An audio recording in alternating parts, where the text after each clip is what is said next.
तृतीया। क्या होता है? सहार्थे तृतीया। तो सहार्थे तृतीया को हम लोग देखेंगे कि क्या कहता है। सहार्थे तृतीया सूत्र कहता है सह साकम सार्धम और समम। ठीक है, सह साकम सार्धम समम, इन शब्दों के योग में तृतीया विभक्ति का उपयोग करते हैं। कौन से विभक्ति का? तृतीया विभक्ति का उपयोग करते हैं। और इन सब का अर्थ होता है साथ। क्या होता है? साथ होता है। किसका किसका? स का मतलब भी होता है साथ, साकम का मतलब साथ, सार्धम का मतलब और समम का मतलब साथ होता है। यानी इस चारों का एक ही अर्थ होता है और साथ, है ना। तो इस प्रकार से हम कह सकते हैं कि सह साकम सार्धम समम, इन शब्दों के योग में कौन सी विभक्ति होती है? तृतीया विभक्ति होती है ना। और जो है एक नियम याद रखेंगे समझने के लिए, ताकि जल्दी आपको पकड़ में आ जाए, ताकि आप अनुवाद का अगर इसमें दिया रहे तो आपको समझ में आ जाए।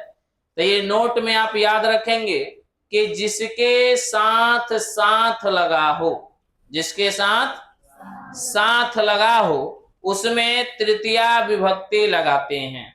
जिसके साथ साथ उसमें तृतीया लगाते हैं। जैसे यदि हम बात करते हैं कि राम के साथ मोहन घर गया, राम के साथ मोहन घर गया, तो यहाँ पर आप बताएंगे कि किसके साथ साथ लगा है?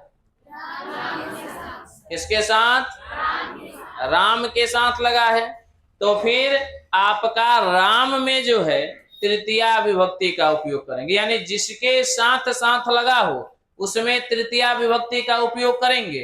तो यहाँ पर राम के साथ मोहन घर गया, तो किसके साथ लगा है जी? तो राम के साथ। तो राम में जो है हम तृतीया विभक्ति लगाएंगे, तो राम का तृतीया एक वचन आपका होता है, क्या होता है? रामेण। रामेण हो गया ना जी। और जैसे आप तृतीया विभक्ति लगाएंगे, तो तृतीया विभक्ति लगा लेने के बाद से तुरंत आप यहाँ पर स लिख देंगे। तो फिर आपके मन में प्रश्न एक बनेगा कि अच्छा, आप तो अभी बताए थे कि इन सब का मतलब होता है साथ, सह साकम सार्धम समम, इन सब का मतलब होता है साथ। तो आप यहाँ पर सहे क्यों लिखे हैं? साकम भी लिख सकते हैं, सार्धम भी लिख सकते हैं, समम भी लिख सकते हैं। तो हाँ, बिल्कुल जो है आप फ्री हैं, किसी प्रकार का कोई बाउंडेशन नहीं है कि आप सिर्फ यहाँ पर सह ही लिखें। इन चारों में से किसी एक को आप लिख सकते हैं। चाहे तो आप यहाँ पर सह लिखें, चाहे तो आप साकम लिखें, चाहे तो आप सरदम लिखें, सार्धम लिखें, चाहे तो आप समम लिखें। इन चारों में से किसी भी एक को आप यहाँ पर लिख सकते हैं, वह सही माना जाएगा, गलत नहीं माना जाएगा। क्योंकि साथ का जो है यह चारों का अर्थ होता है साथ। सह का मतलब भी साथ, साकम का मतलब भी साथ, सार्धम का मतलब भी साथ और समम का मतलब भी साथ होता है कि नहीं होता है? इस सब का मतलब साथ होता है। तो यहाँ पर ध्यान देंगे कि यहाँ पर आप लिखे हैं रामेण सह, है ना। जैसे यहाँ पर तृतीया विभक्ति लगा तो आप उसके बाद से यहाँ पर सह लगा दिए। तब यहाँ पर अब मोहन घर गया, तब इसका साधारण अनुवाद कर देंगे कि मोहन गृहम अगछत। कहाँ गया जी? घर गया, तो मोहन गृहम अगछत हो जाएगा ना जी।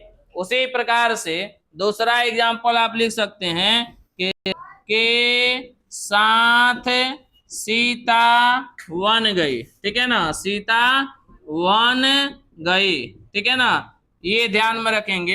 हाँ बोलो, क्या है?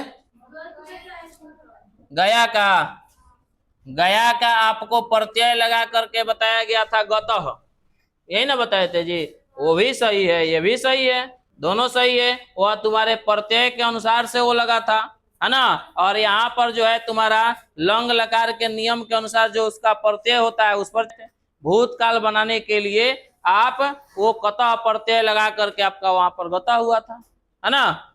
तो यहाँ पर है राम के साथ सीता वन गई, ठीक है ना, इसको ध्यान में रखेंगे। तो राम के साथ किसके साथ गई जी? राम के साथ गई। तो यहाँ पर राम का तृतीया विभक्ति क्या हो जाएगा? रामेण हो जाएगा।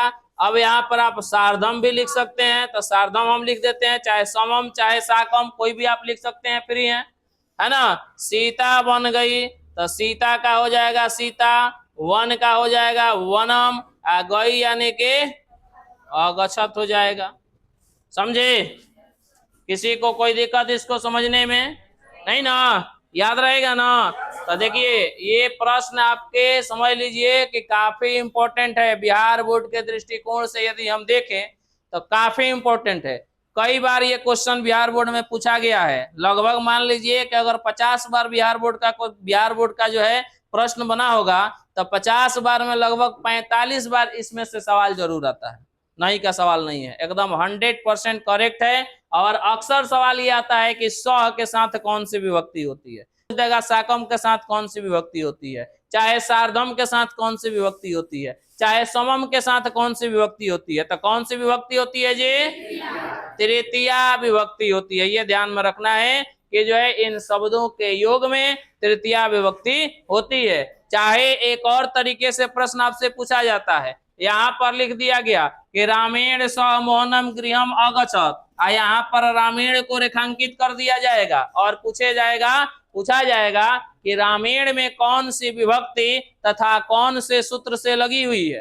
तो रामेण में जो है कौन सी विभक्ति लगी है? तृतीया विभक्ति। और कौन से सूत्र से लगी है? सहार्थे तृतीया सूत्र से। कौन से सूत्र से?